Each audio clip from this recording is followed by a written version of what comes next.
Update. Am I the a-hole for finding someone else when wife opened our relationship?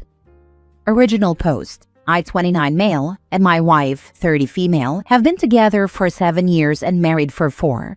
Last year, she came up with the idea of open relationship to try out new things. I said it's not something comfortable for me and would like to stay monogamous. It felt weird because it came out of nowhere. We were doing good and planning to build a family together. After my reply, she insisted a lot. So, in the end, I decided to give it a try. Here are the boundaries she set. You should always prioritize the spouse instead of the other partner. Always use protection. Do not bring the partner to the shared house. Do not form overly emotional connections. I told her I am not sure if I can do some of these things. I am an emotional person, though I love the physical part too.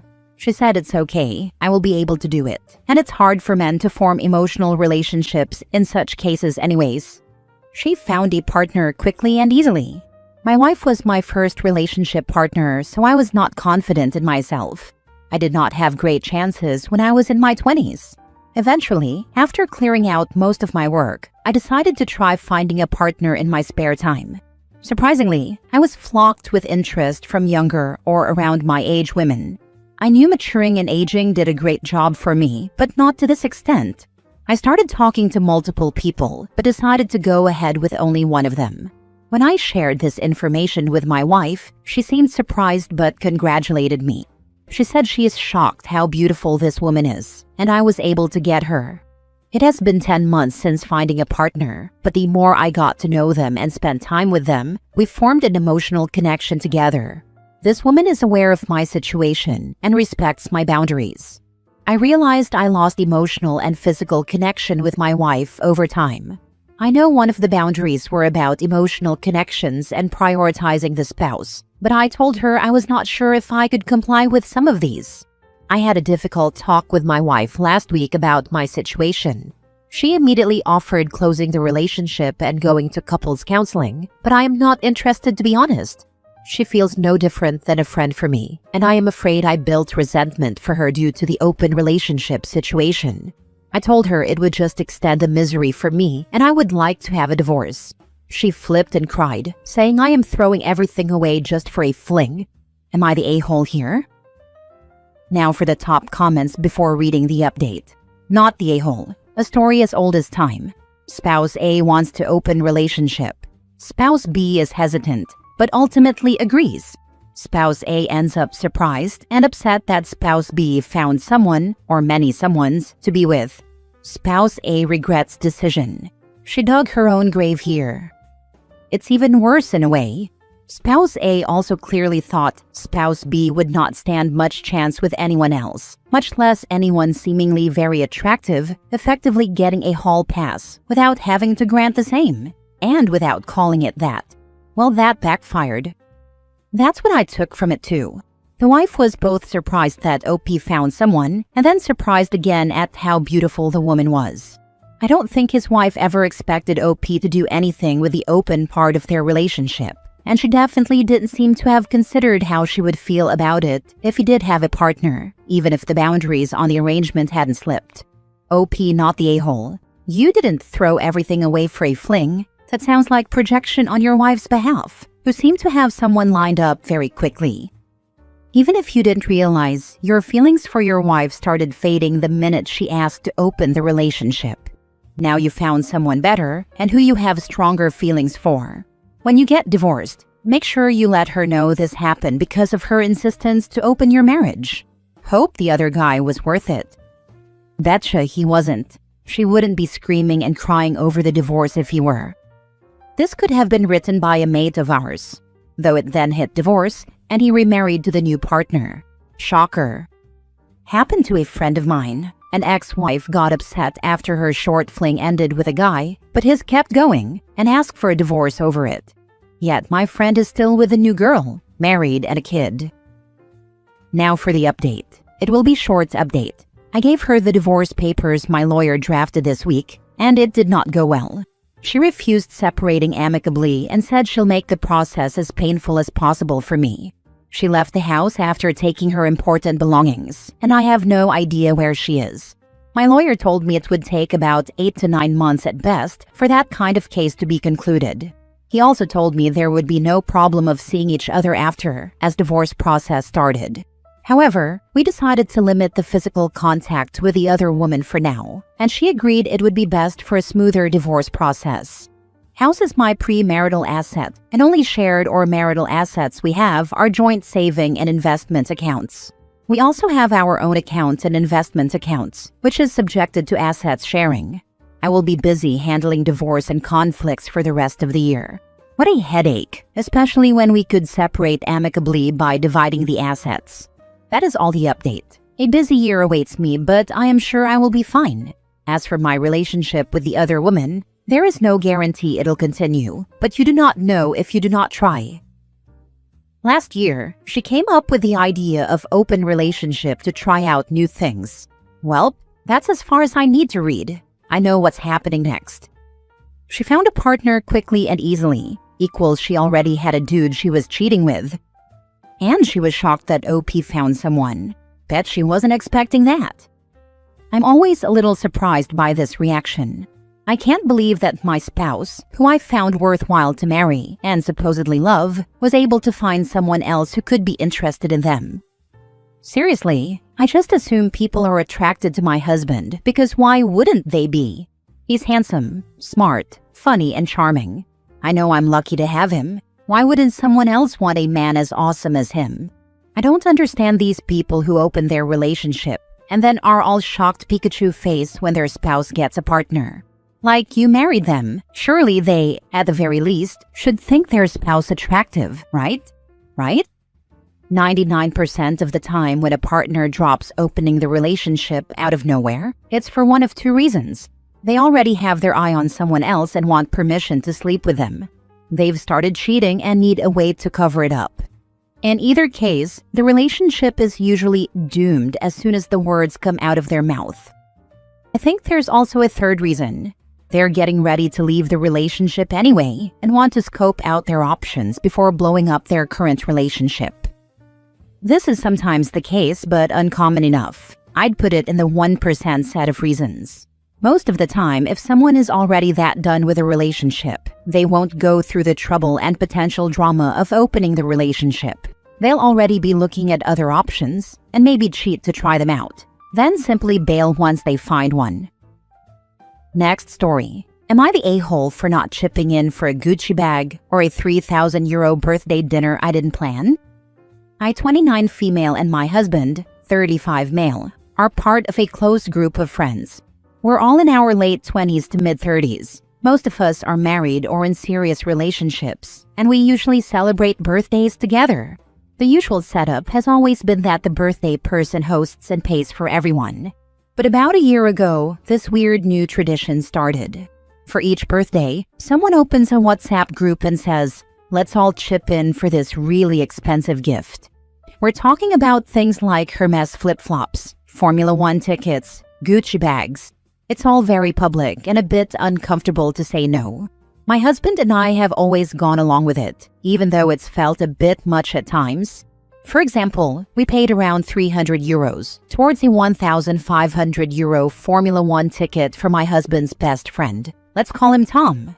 At the time it felt okay, but now things are different. We're already parents to one child, we're trying for a second, and we just opened a new business, which we fully funded from our own savings. Everyone in the group knows this, including Tom. We're doing fine financially, but we're definitely being more careful. These expensive group gifts are not something we feel comfortable doing anymore. A few weeks ago, it was my husband's birthday. One of the friends asked if I was going to open a WhatsApp group for a gift. I said no, my husband didn't want anything. We hosted everyone for a pool party, paid for everything ourselves, and we're happy to do it. For the record, Tom gave my husband a nice bottle of tequila worth around €100. We appreciated it. I'm not complaining at all. I've never judged or compared gifts, and I've been genuinely grateful for every single one, no matter the price. 2 weeks later, it was Tom's girlfriend's birthday. He opened a group chat and said she would like a Gucci bag. I told my husband I didn't want to participate in this one. He agreed. We didn't reply in the group, but we bought her a €120 massage voucher as a gift. Her birthday was held at a really fancy and expensive beach restaurant. We went, enjoyed the event, had fun, and made sure the birthday girl had a blast. A few days later, Tom wrote in the group that the bill was 3,000 euros and said that if anyone would like to contribute, they could. I told my husband I didn't want to chip in. We didn't choose the place, we gave her a gift. And again, we're being more mindful about money right now. He obviously agreed. Then Tom messaged my husband privately and said he expected us to help with the dinner bill since we didn't join the group gift. He said our 100 euro gift wasn't enough, brought up the fact that we had always participated before, including for his Formula 1 ticket, and said we were being jerks for not pitching in at all this time. I honestly don't understand it. I've never once complained about the gifts we got. I've always been thankful, but suddenly we're being labeled as the rude ones, just because we made a different choice this time based on our current situation. Now for the top comments before reading the updates. Not the a-hole. You can tell him that you are opting out of the tradition, and since you already had a birthday and didn't ask anyone to pay, that's the proof. I think, unfortunately, with many of these entitled greedy people, you need to spell it out. You should have opened a group chat for your husband and explained your situation, and said whatever you want to bring is fine, but we are opting out of these gifts for now and still look forward to celebrating with everyone. See you at our party. Subtle doesn't work on the clueless. 100%. If they hosted their own party and didn't expect anything from the group, it's wild for anyone to act entitled later. And to be honest, people forget generosity isn't a subscription service. Not the a-hole. Serving you with a bill after the fact, without informing you before the event that this would be expected, is not a fair, friendly move. If Tom wants to buy expensive Gucci bags to his girlfriend and plan 3K dinners, that's great. But he can't expect the same level of chipping in from everyone else. It's his girlfriend, not everyone's. If Tom was a good friend, he wouldn't have stepped on multiple boundaries and calling you jerks for not paying for his ideas. Exactly. It's wild how quick some people are to throw labels like jerks when you simply set financial boundaries. OP was more than generous, and expecting anything beyond that without upfront agreement is just entitled. Now for the updates. After reading all the comments here, we realized we might not have been as clear as we thought. So we decided to write a message in the group chat with all our friends. Hi guys. First of all, we love you all. Just wanted to say we're no longer participating in the group gift tradition. With our growing family and the new business, we're trying to be more mindful with money. We'll always celebrate you in our own way. Thanks for understanding. Everyone in the group were super supportive and said they understood completely. Everyone decided to just stop this tradition and go back to just celebrating each other's special day. Then, privately, one couple reached out to us and said they're currently going through IVF, which is super expensive, and have also felt uncomfortable with the pressure but didn't know how to say it. They were relieved we spoke up. Tom, on the other hand, texted my husband saying the message felt passive-aggressive and like we were throwing shade. His girlfriend messaged me saying we should have just said privately that we don't have the money and that now we've ruined the tradition for everyone. She doesn't know about the other couple. I told her, well, my birthday's coming up and I want a trip to Thailand for my whole family. No answer, obviously. It stirred things up a bit, but it also helped more people feel comfortable, so I think it was worth it. Second update, and it's a hilarious one. We've been trying to figure out who keeps logging into our TV streaming service. We live in Europe and the streaming service is to watch TV from our home country. We pay about 280 euros a year for it and can only use it on 2 devices at once. We kept being logged out of our living room TV. Turns out Tom was using it since my husband logged in at his house a year ago. Guess we're even LOL. Is this the same friend that was rude to your parents? Haha, I can't believe you made the connection, but yes. He apologized, sort of. They went on with their lives. And now this.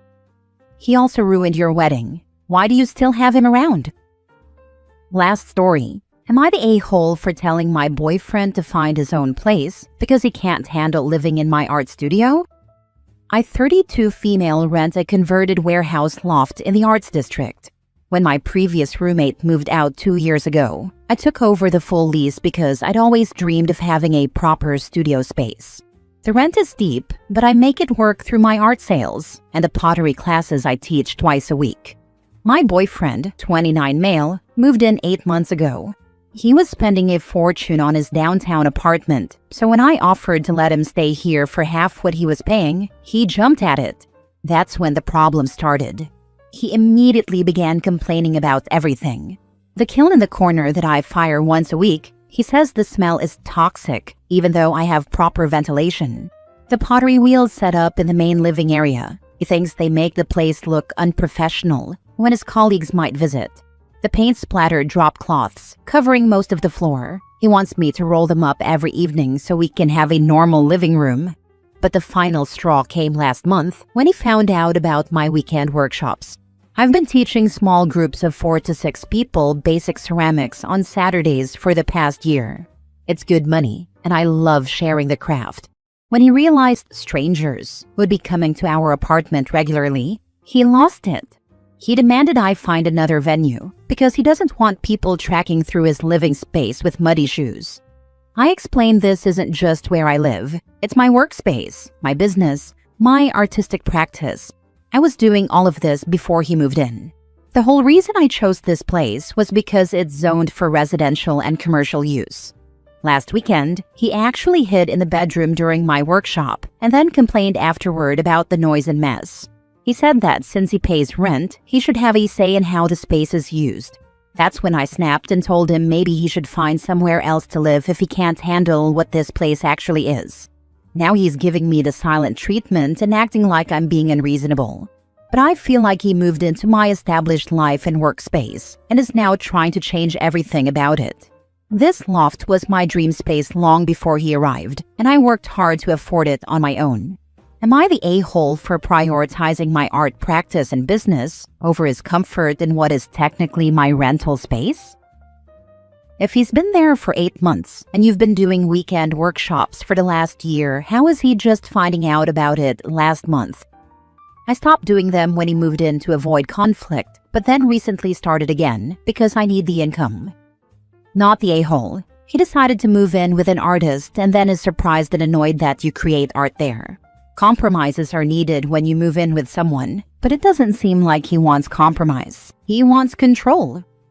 His concerns are legit, but the solution is he needs to get his own place to address them. The alternative is to go rent a separate art studio somewhere else, and that does not sound financially feasible. Your apartment is doing double duty as your office/workspace and home. You don't meddle in how or when he works in his office. It's unreasonable for him to expect you can't do your professional work in your own office without his input. Not the a-hole. He moved into your art space knowing what it was. Now he wants to change everything? It's your home, your work, your dream. He should respect that or move out. Thank you. That's exactly how I feel. He knew what he was signing up for when he moved in.